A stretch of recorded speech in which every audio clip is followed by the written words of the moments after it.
సత్యం గారు 1 సెకండ్, దీనిపైన ఇంకా కొంచెం డీప్ అనాలిసిస్ చేద్దాం. బిఫోర్ మనతో పాటు మోహిత్ రావు గారు ఉన్నారు, ప్రముఖ న్యాయవాది. మోహిత్ రావు గారు నమస్తే. నమస్తే అండి.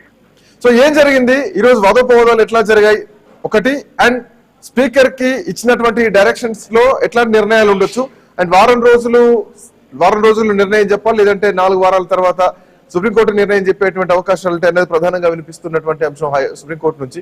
సో ఏం జరగబోతుంది సార్, ఎట్లా చూడొచ్చు ఈ రోజు జరిగినటువంటి ఈ వాదనలు? సో ఈ రోజు first extension of time filed by speaker list అయిందండి, ఐటమ్ 14 గా. అండ్ కేటీఆర్ గారు writ petition and contempt file చేయడం జరిగింది. ఎందుకంటే 3 months టైం ఇచ్చినాక కూడా స్పీకర్ డెసిషన్ తీసుకోలేదు కాబట్టి on the face of it is contempt of court అని ఫైల్ చేయడం జరిగింది.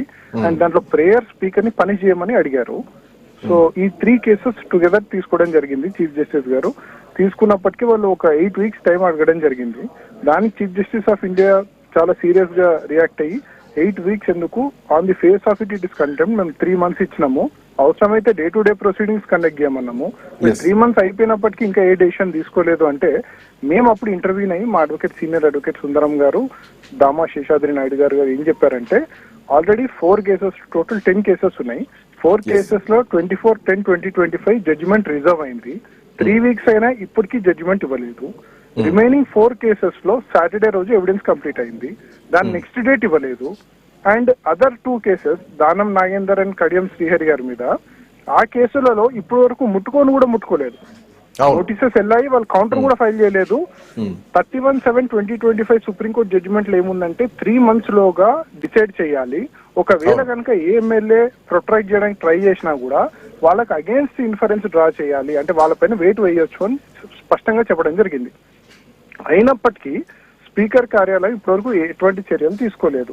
ఇవన్నీ కోర్టు దృష్టికి మేము చూపించాము, ఎక్సెల్ షీట్ వేసి చూపడం జరిగింది. ఇవన్నీ కోర్టు పరిగణలోకి తీసుకున్న తర్వాత కోర్టు 1 week లోపల మీరు చర్యలు తీసుకుంటే వెల్ అండ్ గుడ్. 1 week అంటే ఎక్కువ అయితే మేము కంటెంప్ట్ ఆఫ్ కోర్ట్ ప్రెస్ చేస్తాము, కంటెంప్ట్ ఆఫ్ కోర్ట్ విచారణ జరుగుతుంది. ఆల్రెడీ నోటీస్ ఇచ్చేశారు స్పీకర్ కి అగేన్స్ట్ గా. సుప్రీం కోర్టు స్పీకర్ కి అగేన్స్ట్ గా కంటెంప్ట్ ఆఫ్ కోర్ట్ నోటీస్ ఇచ్చింది. దాంట్లో 6 months పనిష్మెంట్ అయ్యే అవకాశం ఉంటది కంటెంప్ట్ ఆఫ్ కోర్ట్స్ యాక్ట్ కింద. అండ్ అందరికి ఉన్న అపోహ ఏంటంటే తన స్పీకరు సుప్రీంకోర్టు స్పీకర్ కి నోటీస్ ఎలా ఇస్తుందని, అది తప్ప. తను స్పీకర్ కాదు, తను ట్రిబ్యునల్ చైర్మన్. తను ఇంతకు ముందు మణిపూర్ లో బోరోలాల్ సింగ్ కేసులో స్పీకర్ ని సుప్రీంకోర్టు సమన్ చేయడం జరిగింది, సమన్ చేసి పనిష్మెంట్ ఇవ్వడం జరిగింది. సో ఇది కొత్త కేసు ఏం కాదు. అండ్ 1 week లో తీసుకుంటే ఓకే. అండ్ ఇంకొక ఆసక్తికరమైన కమెంట్ కూడా చేయడం జరిగింది చీఫ్ జస్టిస్ ఆఫ్ ఇండియా. ఏమన్నారంటే, it is for speaker to decide తన నెక్స్ట్ సుప్రీంకోర్టు మన న్యూ ఇయర్ సెలబ్రేషన్స్ ఎక్కడ చేసుకోవాలో, it is for him to decide అని అన్నారు. ఈ కమెంట్ చేయడం జరిగింది ఓపెన్ కోర్ట్ లో.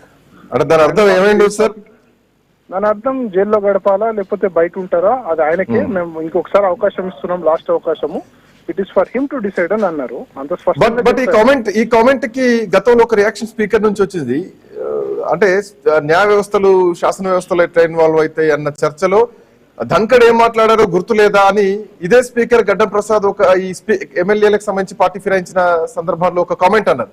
అంటే న్యాయ వ్యవస్థలు స్పీకర్లను ఆదేశించేటువంటి పరిస్థితి లేదు అన్నది ఇండైరెక్ట్ గా ఆయన కామెంట్. సో ఇప్పుడు chief justice of India new year ఎక్కడ జరుపుకోవాలో ఆయన డిసిషన్ తీసుకోవాలంటే ఎట్లా, రెండింటికి ఎట్లా మ్యాచ్ అయితే? నో, మరి అట్లాంటప్పుడు ఆయన తను అదే కౌంటర్ ఫైల్ చేసేది ఉండే. మీకు అధికారం లేదు, మేము మా టైం లిమిట్ మేము ఎంత పెట్టుకోవచ్చు, అధికారం లేదని కౌంటర్ ఇచ్చేది ఉండే. కానీ వాళ్ళ అడ్వకేట్స్ ఆర్గ్యుమెంట్ చేయలేదు, వచ్చి మాకు ఇంకో 4 వారాల గడువు ఇవ్వండి, మేము పూర్తి చేస్తామన్నారు. ఒకవేళ అదే ఉద్దేశం అయితే వాళ్ళు కౌంటర్ అయ్యొచ్చు, ఇప్పుడు కూడా వేయొచ్చు కౌంటర్. సార్ మోహిత్ రావు గారు, ఇప్పుడు ముకుల్ రాయ్ ఎపిసోడ్ ని, ఈ తెలంగాణలో జరుగుతున్నటువంటి పార్టీ ఫిరాయించినటువంటి ఎమ్మెల్యేల ఎపిసోడ్ ని, సో రెండు ఆల్మోస్ట్ రిలేటెడ్ గా కనిపిస్తున్నాయి. అక్కడ ఏం జరిగింది, ఇక్కడ జరిగేది తెలుస్తోంది. అక్కడ కోర్టు ఇన్వాల్వ్మెంట్ ఏ సమయంలో అయింది, ఎట్లాంటి పరిస్థితులు అయింది? మీరు వెస్ట్ బెంగాల్ కేసు అంటున్నారా? ఎగ్జాక్ట్లీ కోల్కతా హైకోర్టు కేసులో. West Bengal case is very different from our case. Though anti defection law అయినప్పటికీ ఇక్కడ మీరు గమనించాల్సింది, అక్కడ గవర్నమెంట్ ఉంది, వాళ్ళు డిఫెక్ట్ అయితే ఇమీడియట్ గా స్పీకర్ దగ్గరికి వెళ్ళారు. స్పీకర్ తన డెసిషన్ మీద హైకోర్టుకు వచ్చారు, హైకోర్టు డిస్క్వాలిఫై చేసింది. అండ్ దానిపైన వాళ్ళు సుప్రీంకోర్టు మూవ్ చేయొచ్చు, కానీ సుప్రీంకోర్టు 99% ఇంటర్ఫియర్ కాదు.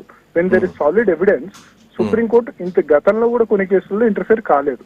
ఒకవేళ కనుక రిట్ పిటిషన్ లో ఏదన్నా అబ్నార్మాలిటీస్ ఉన్నా, కాన్స్టిట్యూషనల్ మ్యాండేట్స్ తుంగలోకి తొక్కిన ఇట్లాంటివి ఏమైనా ఉంటే, ఇన్ఫర్మిటీస్ ఉంటే, principles of natural justice violate అయితే అప్పుడే ఇంటర్ఫియర్ అవుతుంది హైకోర్టు కానీ సుప్రీంకోర్టు కానీ. సో ఒక్కసారి ఎవిడెన్స్ ఎస్టాబ్లిష్ అయ్యాక పార్టీ మారారు అని తెలిసిన తర్వాత ఏ కోర్టు ఇంటర్ఫియర్ కాదండి.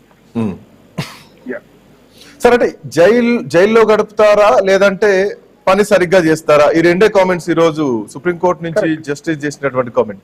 అంటే ఎట్లాంటి పరిస్థితుల్లో స్పీకర్ ని కూడా జైలుకు పంపించేటువంటి పరిస్థితులు ఉంటాయి ఈ సీరియస్నెస్? మీకు అదే చెప్పానండి, గతంలో కేసు ఉంది 1990లో కేసు, మణిపూర్ లో బోరోలాల్ సింగ్ అని కేసు ఉండే. తన స్పీకరు తను డిస్క్వాలిఫికేషన్ పిటిషన్స్ ఫైల్ అయ్యాక తన సెక్రటరీని సుప్రీంకోర్టు ఏమన్నదంటే వాళ్ళని డిస్క్వాలిఫై చేయాలి అని సుప్రీంకోర్టు డెసిషన్ ఇవ్వడం జరిగింది. సో సెక్రటరీ ఆ డెసిషన్ ని ఒబ్లైజ్ అవ్వకుండా వాళ్ళని డిస్క్వాలిఫై చేశారు. డిస్క్వాలిఫై చేసిన తర్వాత స్పీకరు తను ఎలా డిస్క్వాలిఫై చేశాడని కక్షపూరితంగా తనకి గ్రాట్యుటీ ఇవన్నీ ఆపడేయం జరిగింది. తను టర్మినేట్ చేశారు. సో ఆ టర్మినేషన్ ఛాలెంజ్ చేసుకుని he went to high court. High court అయిపోయినాక సుప్రీంకోర్టు వరకు వచ్చింది మ్యాటర్. సుప్రీంకోర్టుకు వచ్చిన తర్వాత సుప్రీంకోర్టు షాక్ అయింది, మా జడ్జిమెంట్ ఇంప్లిమెంట్ చేసినందుకు తనని టర్మినేట్ చేస్తారా సెక్రటరీని అని. ఆ ప్రొసీడింగ్స్ లో సుప్రీంకోర్టు బై పర్సన్ పిలిచినా ఎన్నిసార్లు ఇంప్లిమెంట్ చేయమన్న ఆర్డర్ ఇంప్లిమెంట్ చేయలేదు 3-4 times. సో ఇంకేం అవకాశం లేపడంతో తనని ఫిజికల్ గా పిలిచారు, సమ్మన్ చేసింది సుప్రీంకోర్టు. సమ్మన్ చేసిన తర్వాత ఆయన అపాలజీ చెప్పి యాక్సెప్ట్ చేస్తా అంటే అప్పుడు తన అపాలజీ తీసుకుని యాక్సెప్ట్ చేసి మ్యాటర్ రెస్ట్ అయింది. సో ఇంతకుముందు గతంలో కేసు స్పీకర్ మీద ఇదే కేసు జరిగింది, ఇలాంటి కేసే. సో ఇది కొత్త కేసు కాదు, గతంలో ఆ పవర్ సుప్రీంకోర్టుకు ఉంది. అండ్ అది పాస్ చేసింది కాన్స్టిట్యూషన్ బెంచ్. సో 5 జడ్జిల న్యాయస్థానం అది, రాజ్యాంగ న్యాయస్థానం అది. సో అది ఉంది కాబట్టి, ఆ బెంచ్ ఉంది కాబట్టి, ఆ బెంచ్ ఈ బెంచ్ అన్నిటి మీద ప్రెసిడ్ కూడా అవుతుంది. సో లా కూడా చేంజ్ చేయడానికి లేదు. 2 judges 3 judges have to follow that judgment. Sir, ఇప్పుడు 3 నెలలు అయిపోయింది, స్పీకర్ దీనిపైన ఎట్లా డిసిషన్ తీసుకోలేదు. సో ఇప్పుడు ఈ 1 week లో స్పీకర్ నిర్ణయం ఎట్లా ఉండొచ్చు అనుకోవచ్చు? ఎందుకంటే చాలా సీరియస్ కామెంట్ అయితే this the last and final warning లాగా కనిపించింది సుప్రీంకోర్టు నుంచి. సో ఇప్పుడు స్పీకర్ ముందున్నటువంటి ఆప్షన్స్ ఏమిటి? He has to decide the petitions. అన్ని 10 పిటిషన్లు వారం లోపల డిసైడ్ చేయాలి. అదొకటే మార్గం ఇప్పుడు. Thank you sir, thanks for joining. Thank you. So మొత్తానికి స్పీకర్